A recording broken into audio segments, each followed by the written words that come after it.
Clive made it sound as if it was a privilege for you to have me. I think it's a privilege to be here, actually. So it's great.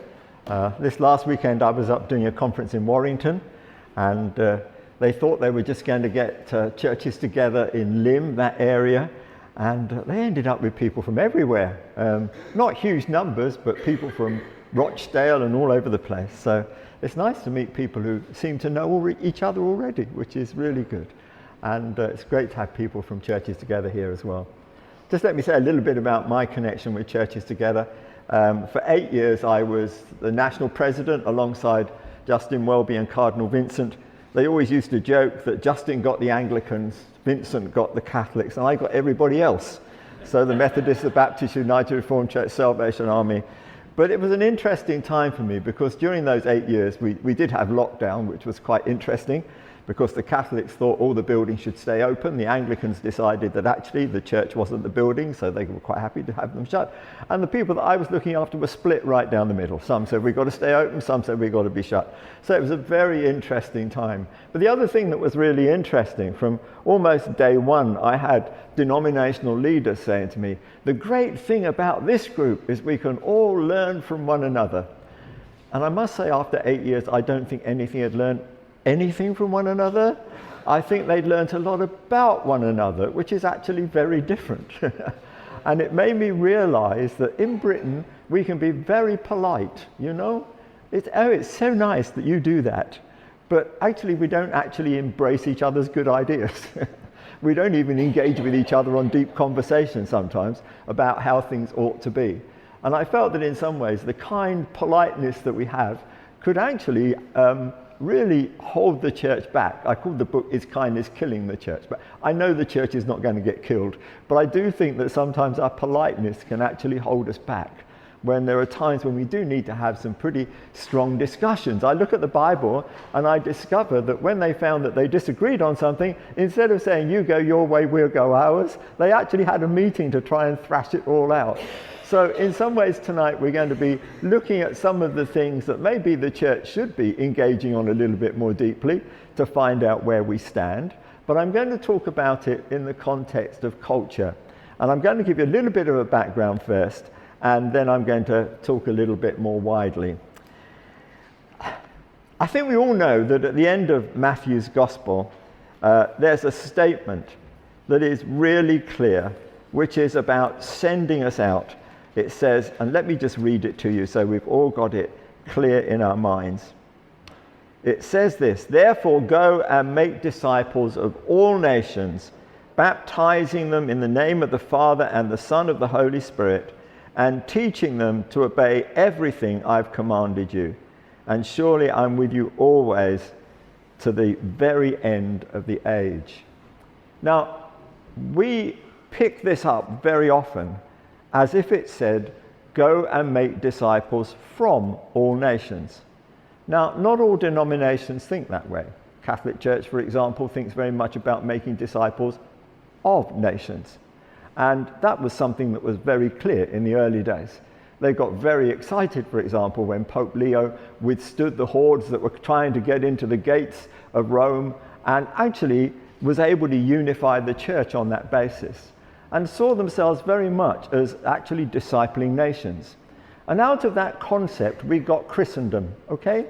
The idea where the nations, particularly in the West, were Christian nations. Now, when the Protestant Reformation came along, that was a little bit of a challenge, because one of the things that had happened during those years was that the church had actually become the ascendant power. And some of the reformers noticed that it's really clear in the book of Romans, chapter 13, that it talks about that the church should be, as it were, submitted to the governing powers. And so it was like, which way round should it be? Should the government be submitted to the church, or should the church be submitted to the government? And there are all sorts of theories why the Reformation took place the way it did in England. But one of the reasons why Henry VIII became head of the church was simply because the church was saying, we don't think we should be lording it over the government, but we think the government should actually be something that we submit to as a governing power. So you can see we've had this little pattern that's been going on for a long time as to whether we should be seeing whole nations become Christian nations, or whether we should be concentrating on seeing people out of those nations actually become vibrant Christians and be part of the church. The church actually in the Greek means ecclesia, which has some sense of being gathered out from. Ecclesia in the Greek setting would have actually meant the people that were summoned to come together. And if you look in the Old Testament as well, you can see that when they came out of all their tribal encampments, they came together in what was the center of where the camp was, where the tabernacle was. So it was like when they came out of their encampments and came together in the center, that was very much when they became church, if you like. So we've got this tension that's growing up, and really is quite a big tension today, about how does church relate to state and how does state relate to church. And you might think that this isn't really particularly relevant when it comes to culture, but it's actually very relevant, because how do we work in the current environment? Should we be working to set the agenda, or do we actually act as a kind of counterculture within the agenda that's being set by the nations? Now, I know what I would prefer, and I know that when I look into the Old Testament, the book of Proverbs says that righteousness exalts a nation. I also know when I'm reading in Matthew's Gospel, the various parables, there's the parable of the sheep and the goats, which if you read it carefully, is not about sheep and goat people, it's about sheep and goat ethnos, people groups. So it's saying there will be some people groups that are like sheep groups, and there are some people groups that are going to be like, goat groups, and some of them actually have the kind of qualities that God wants and some don't. And then it goes through this incredible list in Matthew in that chapter when it's saying that the characteristics of the ethnos, the group of people that God really likes, are the ones that go out of their way to show kindness, look after the prisoner, feed the sick, do all of these kind of things. And so there's something in me which has actually been really impressed that every time you've seen a spiritual revival in this nation, there's actually been the church lobbying the government to say that you've got to do more for the good of society, because righteousness exalts a nation. Clive and I both got a little bit of a background in the Salvation Army. And one of the things that was really evident in the early days of the Salvation Army was they were not trying to do everything. They were trying to lobby the government to do things as well. So even when they set up things like the job exchanges and all of these other social action projects, they were also saying to the government, we want to see the government change so that it does these kind of things. Now, very often today when we're talking about government, we're looking at the government laws and asking ourselves, are they passing righteous laws? But we also need to be asking ourselves the question, how much are the governments doing in terms of actually, if you like, being sheep ethnos, people that reflect those characters that are there in Matthew's Gospel, and how many of them are just going down a different route altogether? And I know I've had this discussion with friends in America because they've never seen spiritual revival in terms of actually having a change in social action. They feel that if the church wants to do social action, the church can do social action, but it's never been a government responsibility. We're quite fortunate in this country, I think, that there's a lot of responsibility that comes back onto government. That we as people that are prepared to submit to government are prepared to pay our taxes so that the taxes can be used to the benefit of society. So I'm just putting some of those things out there as parameters, because I think it's a bigger question than simply, we don't like the way the culture's going in the country, what are we going to do about it as a church? I want to come on to that, but I just wanted you to see this background. And I want you to see that actually there are a lot of things that we rejoice in the Protestant Reformation. We rejoice in the fact that we went back to Scripture. We rejoice in the fact that we really see Christ as head of the church. And I engage a lot with the Catholics as well, and I found that one of my great privileges of being president of churches, I used to get to pray with Cardinal Vincent, and he's got such a wonderful relationship with God. It was always a real blessing when we prayed. And he never used the prayer book, we just used to go for it, and it was just really good to have that kind of relationship. But what I do find in the midst of all of this is that somehow the benefits that we've got that have come out of that Reformation have also left us with this situation that the church functions separately from the state, and it leaves us with opportunities, but it also leaves us with challenges. It means that we don't pull the strings. But it does mean that we have to live with the strings that are being pulled. And sometimes that can be difficult, can't it? And I remember doing a seminar, an academic seminar once, and the person who was chairing my session introduced me. And I stood up and said, look, really, the church doesn't need Christendom in order to survive. And then later on, I asked a rhetorical question. The church can survive in any environment, can't it? And he said, no, it can't. And I thought, oh, you're chairing my session and you haven't even understood the point. That when you look at how the church was birthed into the first place, it wasn't birthed into a friendly environment.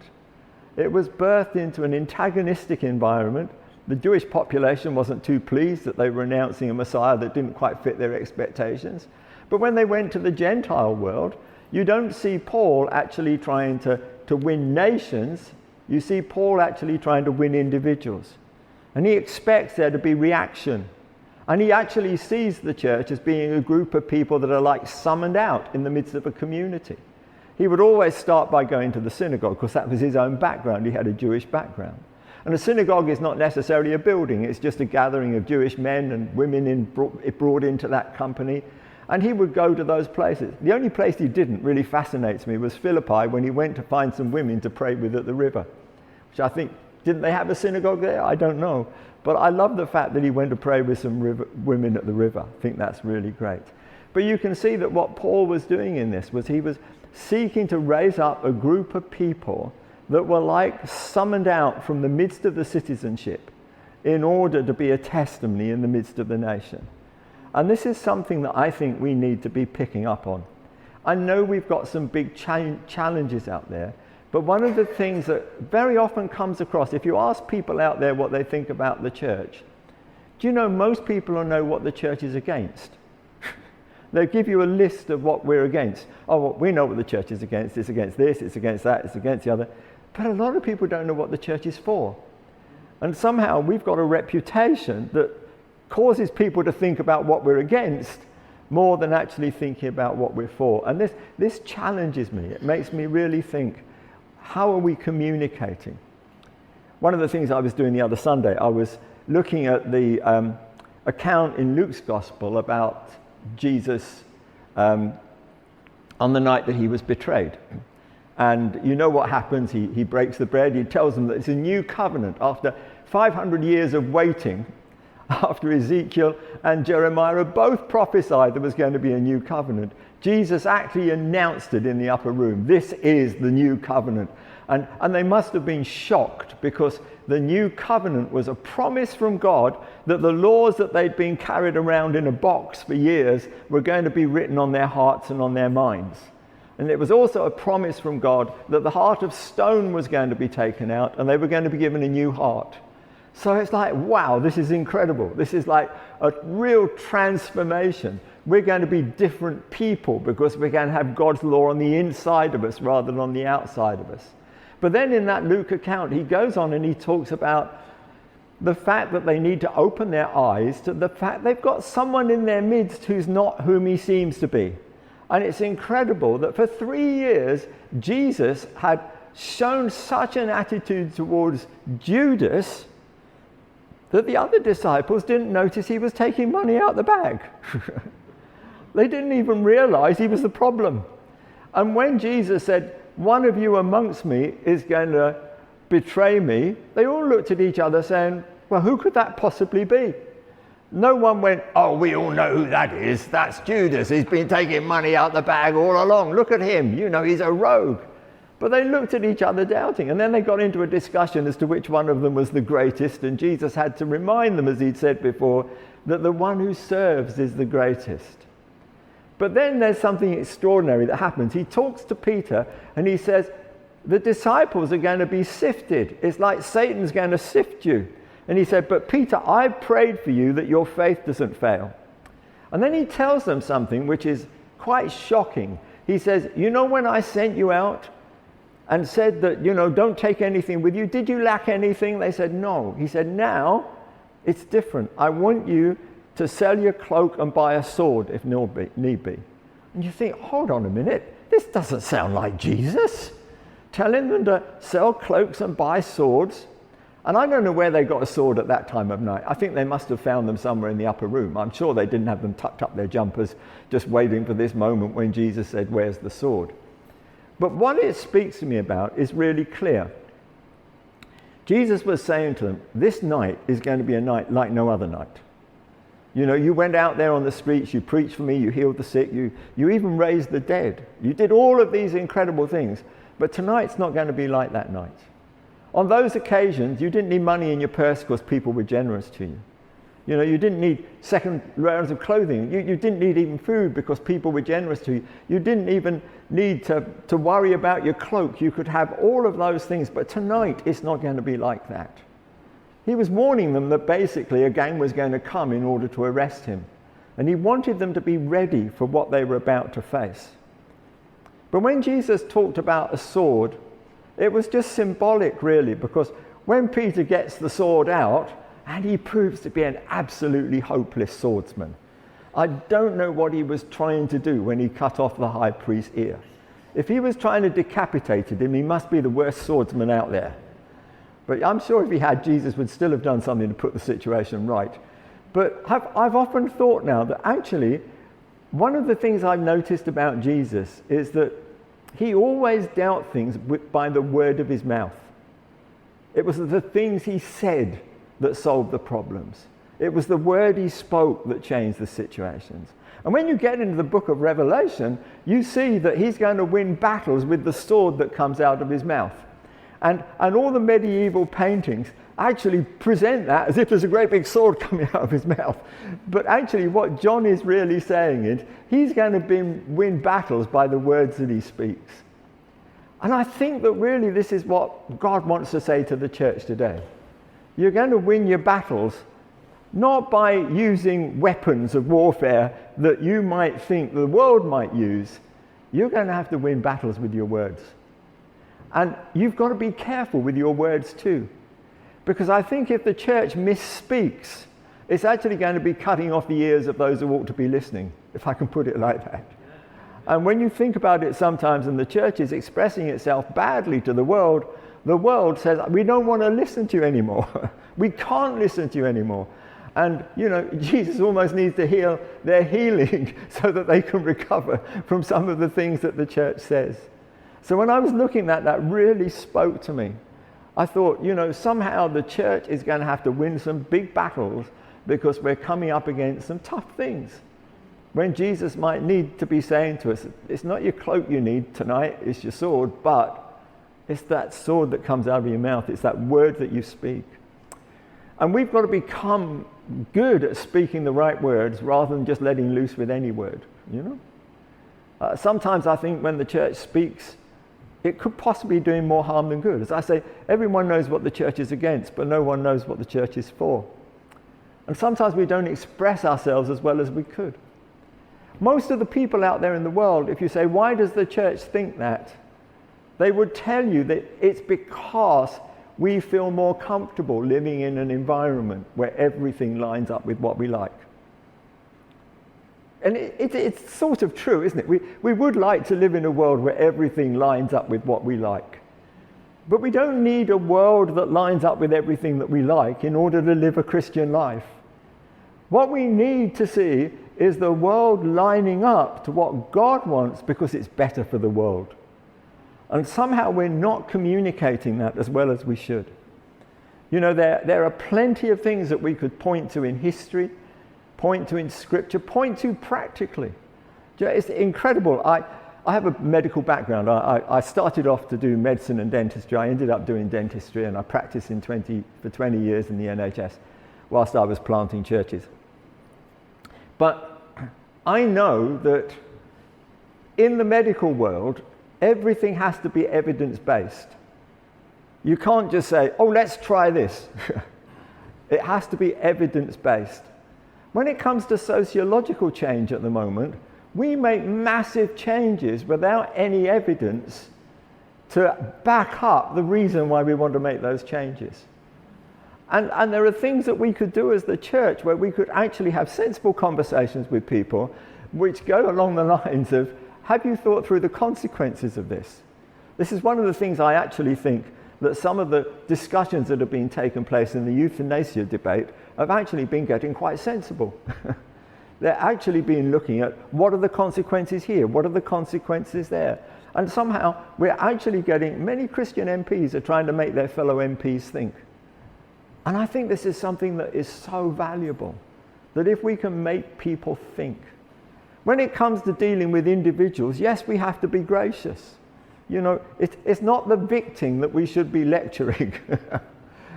When someone actually becomes the victim, and we are going to have loads of victims, you know, I make no apology for saying that surely, if we're going to allow children as young as 5 or 6 to self-identify, they're not always going to get it right, are they?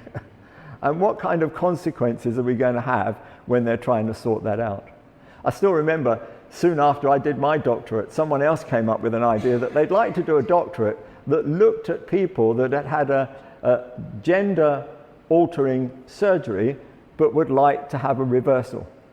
And the university told them they weren't allowed to look at that. It was almost like it was too dangerous a territory to go on in their thinking. And yet it's those kind of conversations that we need to have sometimes.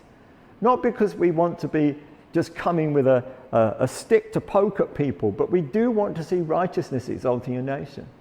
We do actually want people to be living healthy and wholesome lives. We do want to make sure that children aren't laying foundations now which they're going to reap difficult consequences from later. I think the church is going to have some incredibly difficult counselling situations in years ahead when we're trying to help people through some of these things. You know, there are challenges around these kind of things. I want to be gracious, you know. If someone walked into the church and they were transgender, I wouldn't have a problem welcoming them. But I would also ask myself questions. If everybody turned out like that, where would we end up as a society? And so there's a sense in which I think there should be a sensitivity and an acceptance and appreciation of people, but at the same time we should be prepared to ask some big questions. Now, one of the things I like to do is to look at Bible examples. When I was thinking about coming tonight, I wanted to read through a book in the Bible that would really speak to this situation of how you cope with culture and being the church in the midst of a culture. And there happens to be a fairly short book in the Bible called the Book of Titus. It's only 3 chapters, so it doesn't take long to read. So I've read it a couple of times today just to get it into my head and my heart. But the interesting thing about Titus is this.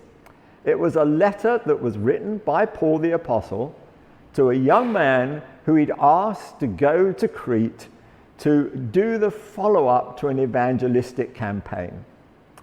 Now, this evangelistic campaign is not listed in the Book of Acts. In the Book of Acts, we just discover that Paul sails by Crete, probably stops there briefly. But he must have really got a love for the place in that moment, because after he'd been released from his house internment in the Book of Acts, at some point he goes back to Crete and holds an evangelistic campaign. And it must have been an incredible evangelistic campaign, because when you read the book of Titus, you can see it's impacted the whole island. And so he's had to send one of his workers to that island and said, now, I want you to follow up what I've done. Now, when you read the letter to Titus, and you can do that when you go home tonight. I mean, it won't take you long. It's only 3 chapters, and they're short ones, I can promise you that. It's not like some of those in Genesis which go on a few pages. It's just quick. And when I read it, I thought, this is incredible. I can see what the dominant culture was like in Crete before Paul arrived. I can see what happened when Paul preached the gospel and a lot of people became Christians on Crete. I can see why it was necessary to send someone to Crete to appoint elders in some places so that there could be churches gathering in all the different towns in Crete. You getting the hang of this? But he also says there are some things where the church needs to be challenging people because the prevailing culture in Crete is not all that it should be.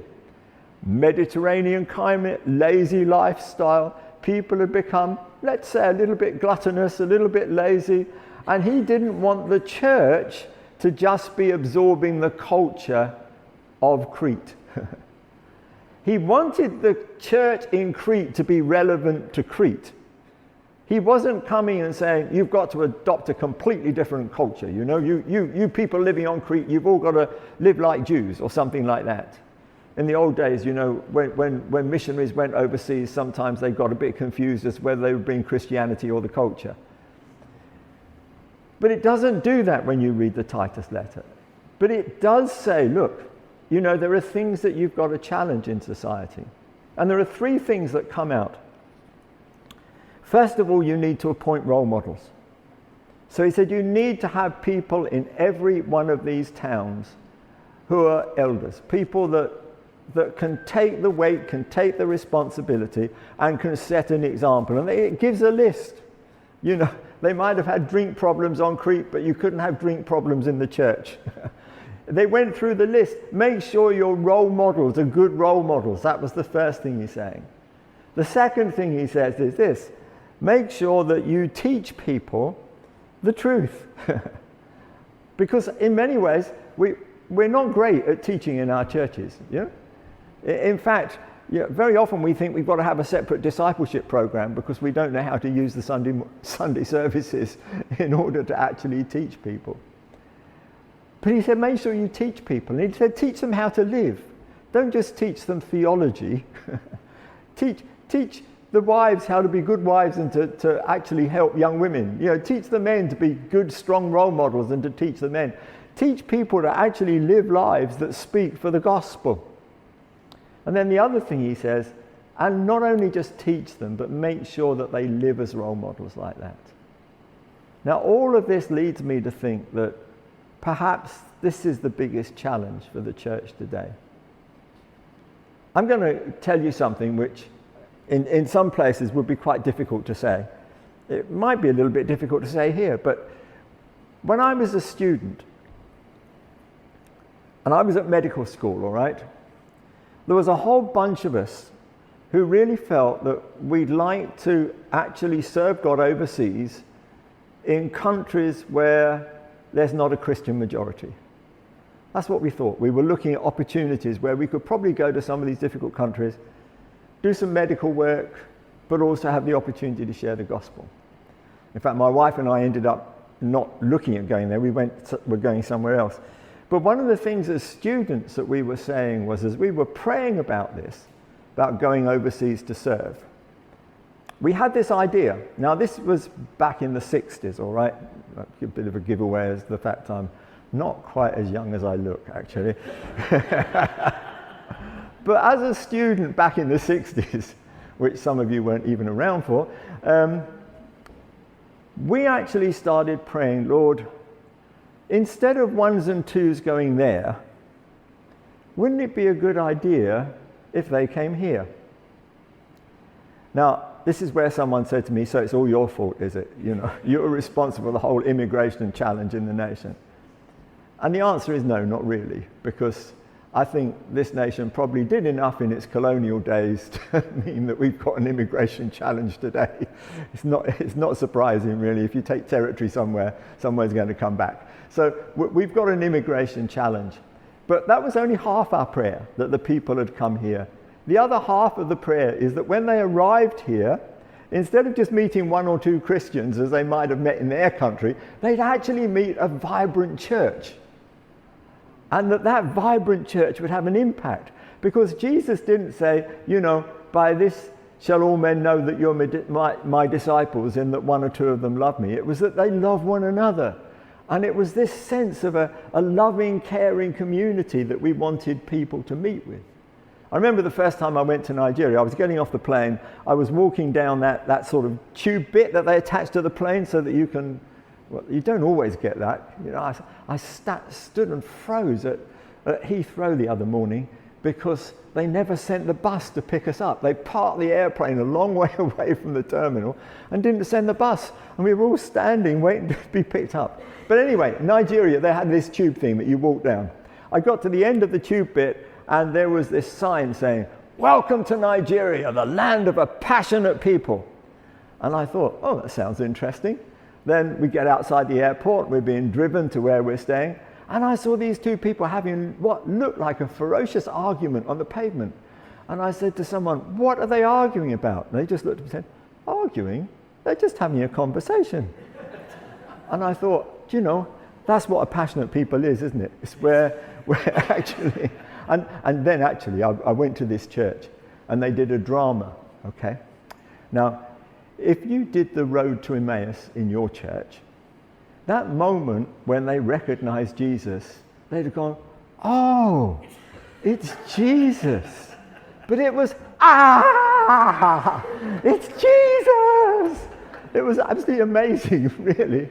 And I thought, yeah, we need people to see a church that somehow has got some passion in it, that's got some vibrancy in it, that they can say there's something distinctive about this church.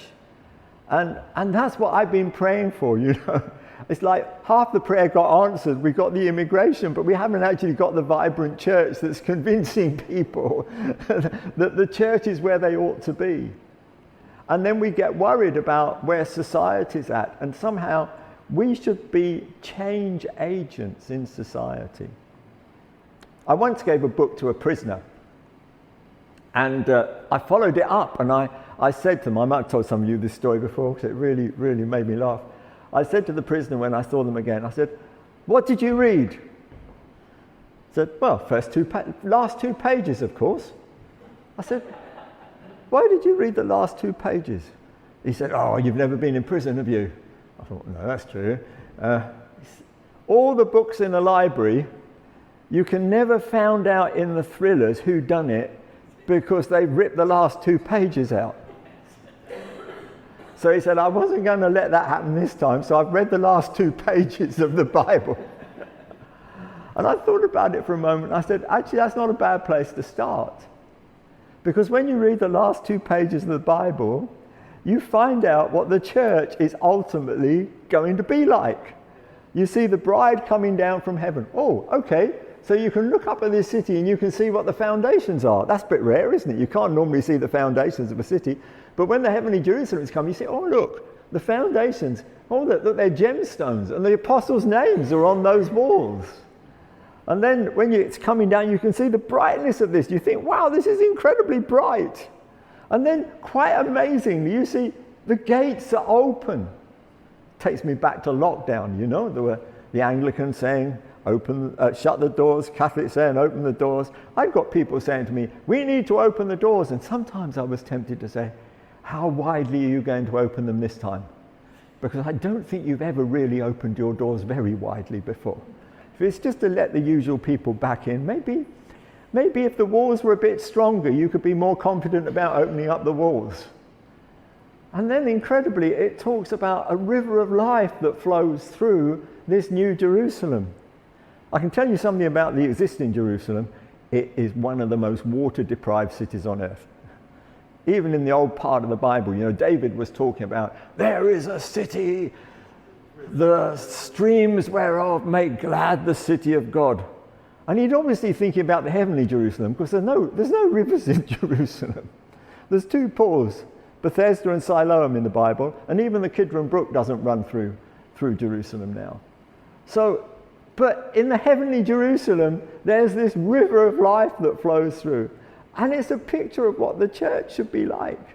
We should have strong walls because we know the word, wide open gates because we want to see people come in. There should be a river of life flowing through the church, and the trees of life should be readily available so that people can come and experience the life of Christ. And this is the bit that I hold on to. The leaves of the tree are meant for the healing of the nations. So instead of the church being in a position saying, what can we learn from the world? We've got to turn it on its head to the point where we can say, what can we as the church actually teach the world?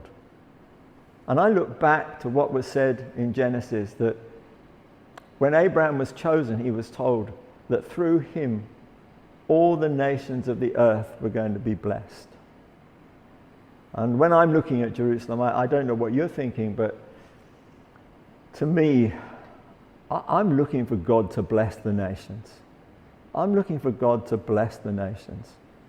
And I would even extend, I want to see Israel bless Palestine.